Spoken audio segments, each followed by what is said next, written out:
Hello everyone, this is my article presentation. My name is Andrea Zinke and my article is on genres in the classroom. Genre use in the classroom, a quote I took from the Action Potential Learning article that I chose, is often students will find one type of story they enjoy reading and never take a chance to break out of their reading rut. By exposing your students to different genres of text, you can open so many new worlds of reading. This quote, I thought, is probably a quote that most teachers can relate to, just because you find students reading certain genres and it's hard to get them out of that specific genre category. So this article has some tips on how to get students to read other categories.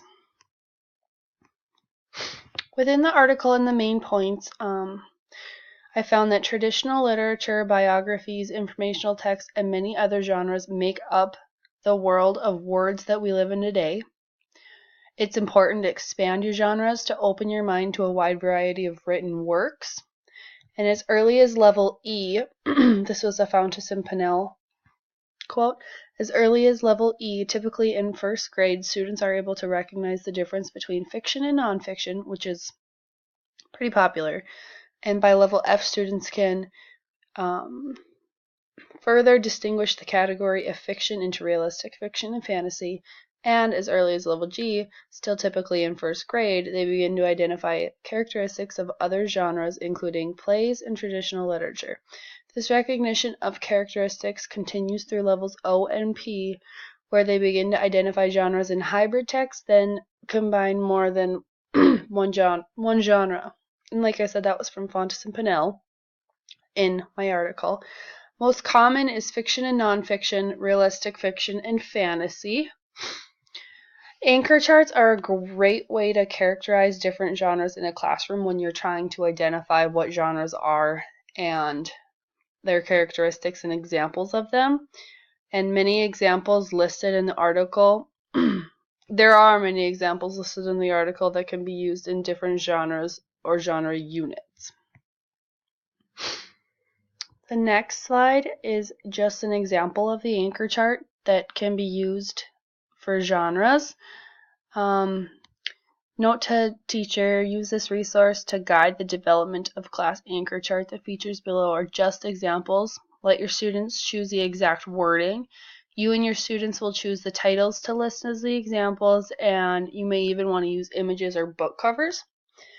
So here they went through realistic fiction, fantasy, mystery, science fiction, historical fiction, traditional literature, and the biographies and informational text. It's a great way for students to organize in their head and have a visual of how to separate different genres and their features and their examples with characteristics. Linking this article to our 21st century text, the Tompkins text showed descriptions and examples of anchor charts used to sort genres, so I really connected the fact that it's a pretty popular way to sort genres by using anchor charts. Ways of teaching different genres such as fiction, nonfiction narratives are all described in the Tompkins text and briefly touched on in the article. It didn't go too in-depth in the article, but it did mention ways to teach those different genres. Creating a genre unit in the class allows students to focus on the specifics within that category. They can deepen their knowledge on folktales, science fiction, or even biographies. You can also have genre units on many other different genres. I just noticed in the Tompkins text it mainly touched on those folktales, science fiction, and biographies. But genre units are a great way to dig into genres and have fun with those genres so that they make them memorable for the students to take with them. Pros and cons of the article. The article touched on how to teach different genres and the importance of them. The article also showed examples on way to categorize them. There was 3, I believe, including the anchor charts, and the article listed activities that are effective when teaching genres. So you can make it fun teaching the different genres. Cons. The article mainly touched on nonfiction, fiction, and fantasy, and it was brief, and there wasn't a lot of in-depth detail on on what we were able to read from the article. It didn't touch on teaching genres in different grade areas, which I would have enjoyed, because then you can see how to be flexible with how to teach different activities and strategies to get genres down in the kids' minds. But it did, it was a brief article of information for a teacher to understand what content is important when teaching different genres. The next slide is my resources. I used the article and the Tompkins textbook. And then the questions I have are 2 of them.